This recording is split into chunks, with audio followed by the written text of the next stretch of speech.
చేయలేండి 3 దఫాలు రాయించారు, డేట్ ఇచ్చారు, టైం ఇచ్చారు. నేను పోయేపటికే డాక్టర్ పక్కకి వెళ్ళిపోతాడు. అట్లా 3 డేట్లు మిస్ అయ్యాయి.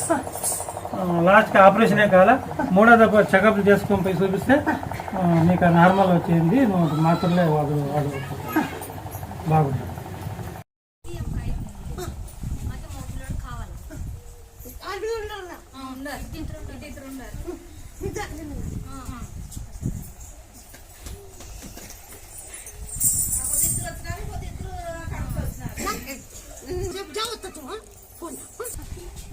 మాకేమన్నా కావాలనుకున్నాము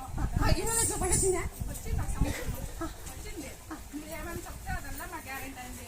అక్కడ మా తమ్ముని భార్య అన్ని భార్య వచ్చినారు, మా పిల్ల సంతానం ఇస్తానన్నావు, వచ్చారు వాళ్ళు నిలబడి. నీ ఇచ్చిన మాట పెట్టుకు నిలబెట్టా, ఇది చేస్తావు నిలబెట్టుకుంటావా, నువ్వు ఇచ్చిన మాట ఎక్కడికి చేసుకుంటావు, నేను నిలబెట్టుకుంటావా, నీ కష్టం మాత్రమా నమ్మచ్చ మాట వస్తారు కదా.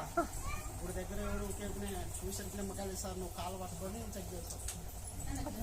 అది డాక్టర్ కాదు, మీరా శక్తి ఉంది కాబట్టి చేస్తున్నావు. నీ దగ్గర బాగా అవుతుందని వచ్చినారు. నీ మయం వల్ల కరిగిపోతుందంటే ఎక్కువ అందుకే కూర్చున్నాను.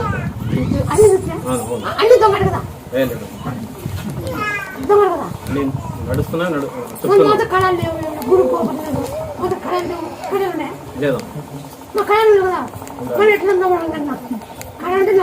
వాస్తవం చూస్తున్నా కదా, వాస్తవం చూస్తున్నాను, పొద్దుటి నుంచి చూస్తున్నాను నేను. ఇక్కడ ఏం అవుతున్నా ఏం లేదని వాళ్ళ నమ్మకంతో ఏం చేస్తున్నామని అందుకు చూస్తున్నాను నేను. సో అలా నేను అప్పటికి అన్నాను అక్కకి, వెళ్ళిపోదాం పదమ్మా అని, టైం అవుతుంది ఊరికి పోవడానికి, అయినా ఆగు అని. దానికి అమ్మ కడాలు ఉన్నాయా అని చెప్తుంది నీకు. ఇది కడాలు ఉన్న వాళ్ళు అయితే చెప్తారే అంటుంది. లేదు లేదు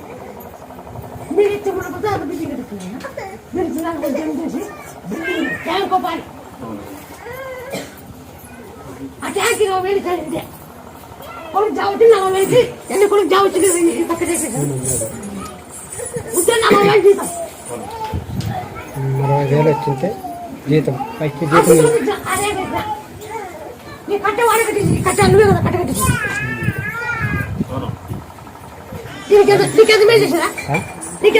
నాకు బాగా చేసినావు, హోటల్లో చూపెట్టినావు. ఇప్పుడు అంటే చేతిలో కాలవ లేదనిండ్రు, మా తాతలు ఉంటుండేది లేదనిండ్రు. మా నాయన వాళ్ళు అందరు చచ్చిపోయినారు, మా తాతలు లేరు, మా అమ్మలు లేరు. మీ నాయనలు ఏం చేసుకోలేరులే అని పెట్టిండ్రు, ఇడమనిండ్రు.